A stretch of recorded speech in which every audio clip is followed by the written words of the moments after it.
Hello, I'm Chris Williams from Read Comics They're Bad For You, the name of my YouTube channel. Or if you're watching this on BitChute, the name of my BitChute channel is Comic Freak. Today we're going to be talking about Disney CEO Bob Iger says less is more with Star Wars.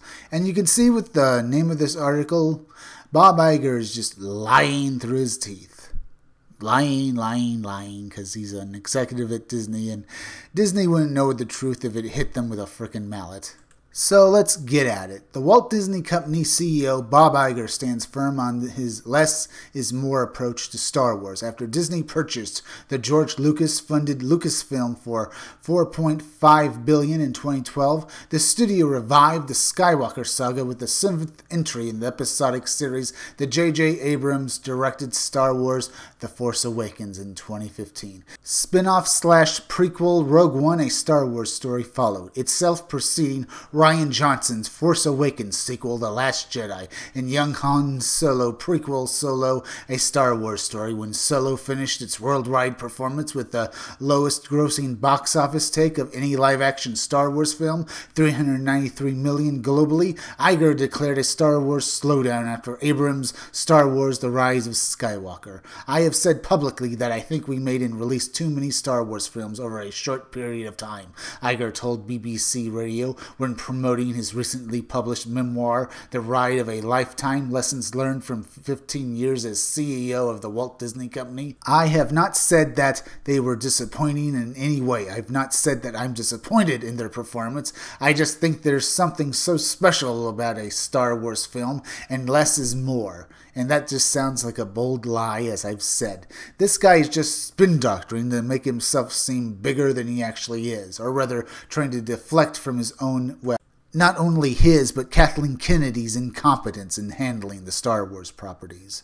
In September 2018, months after Solo disappointed at the summer box office, Iger admitted the company's theatrical Star Wars output was a little too much, too fast. I made the timing decision, and as I look back, I think the mistake that I made, I take the blame, was a little too much, too fast. You can expect some slowdown, but that doesn't mean we are not going to make films. Iger told The Hollywood Reporter, JJ is busy making Episode 9. We have creative entities, including Game of Thrones creators, David Benioff and D.B. Weiss, who are developing sagas of their own, which we haven't been specific about, and we are just at the point where we're going to start making decisions about what comes next after JJ's, but I think we're going to be a little bit more careful about volume and timing, and the buck stops here on that. Is that right? You're only doing that because your franchise is failing because you put too much identity politics in it.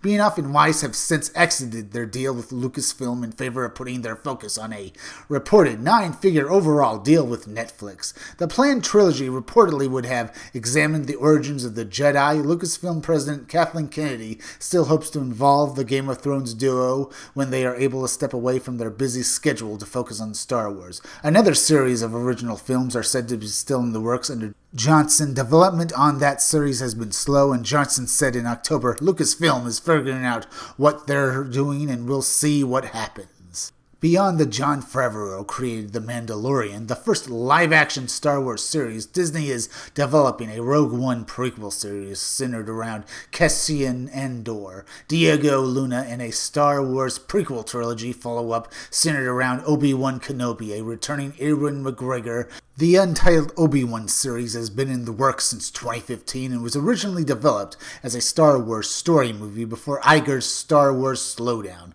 Lucasfilm has also trapped Marvel Studios president Kevin Feige, recently elevated to chief creative officer of Marvel, to shepherd his own standalone Star Wars movie. According to a recent report from Variety concerning the exit of Benioff and Weiss, the future of the Star Wars franchise is more uncertain than it has been since Disney closed its $4 billion deal for Lucasfilm in 2012. It has also been reported that there have been internal disagreements about what Star Wars is and what it should be. The Skywalker saga concludes with Star Wars The Rise of Skywalker, only in theaters December 20th. I bet I can guess what those internal disagreements about what Star Wars is and what it should be are about. I bet they're arguing about putting agenda politics into more Star Wars movies and how much of it should be as they try and push their agendas down upon us. And also, Kathleen Kennedy is probably the main proponent of it, while maybe people who have disagreements with her lose their jobs and are kicked out of Lucasfilm, much like Jon Favreau when he was basically taken off of The Rise of Skywalker. And now we have J.J. Abrams actually being forced to finish something he set out and started, which is hilariously funny because he's never been able to finish anything, and I have no idea what he'll do with this movie. Well, actually, I do have some idea. I've heard enough of the leaks to know it's going to be an awful experience to watch, especially for the fans. But considering that publicly Bob Iger has come out and basically sided with Kathleen Kennedy, or at least has come out looking like he's protecting her, he was probably on her side during the disagreements with the directors on how the new Star Wars movie should be handled. Probably because she licks his boots when she's in his company. She's a yes man, and she'll tell him all he needs to hear. And I mean all she needs him to hear as she butters him up.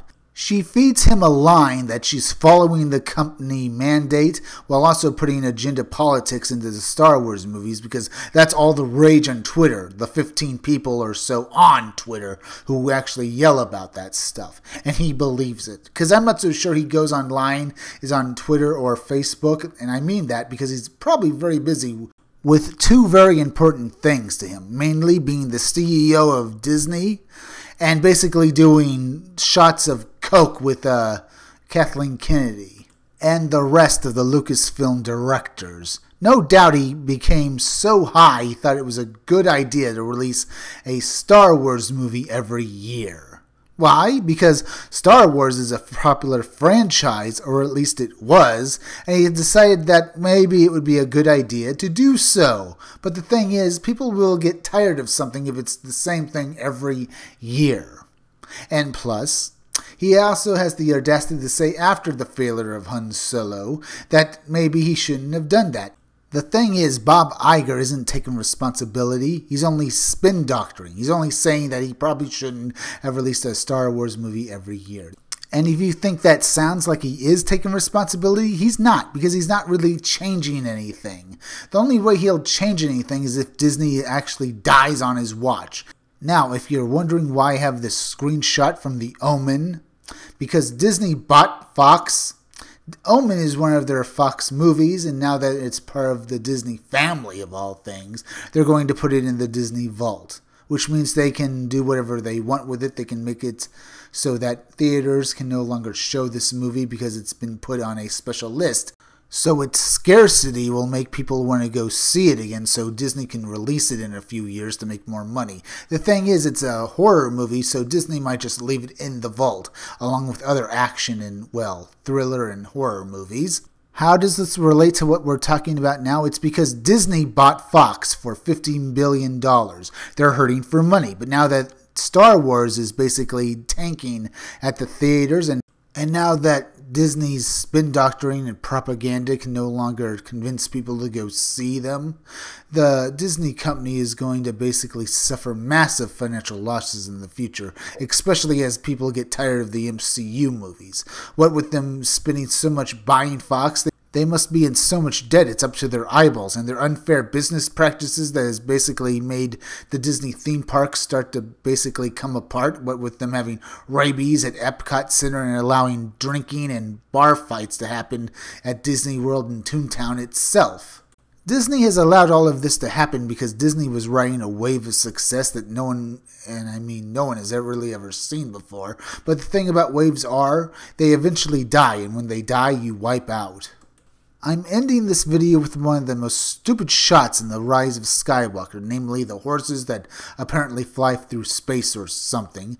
Now, Disney took a note out of D.B. Weiss's and David Bernoff's playbook. That being, if you cut out anything of merit and just give people a bunch of cool shots and pictures to watch, that will carry your show. No, it won't. Especially not now anymore, when people can see Disney for what it is. If you like this video, subscribe. Make sure you're still subscribed because YouTube is going around unsubscribing people, so make sure you're still subscribed. If you're watching my videos but you have not subscribed, please subscribe to me. Subscribe to my YouTube channel, read comics, they're bad for you. Then go over to BitChute and subscribe to my BitChute channel, Comic Freak. Hit that bell for notifications, hit that like button, and leave some comments down below. And could you please share this video? Share it on Twitter and share it on Facebook. Share it anywhere you think it would do the most good, because YouTube is not going around promoting their YouTube creators anymore, and it would really help me if you could please share this video. Now listen closely because it's plug-in time again. Keep checking back in future videos for more information on my own upcoming independent comic book, Scumdogs. I'm Chris Williams, and I'll be back again tomorrow with another video or review.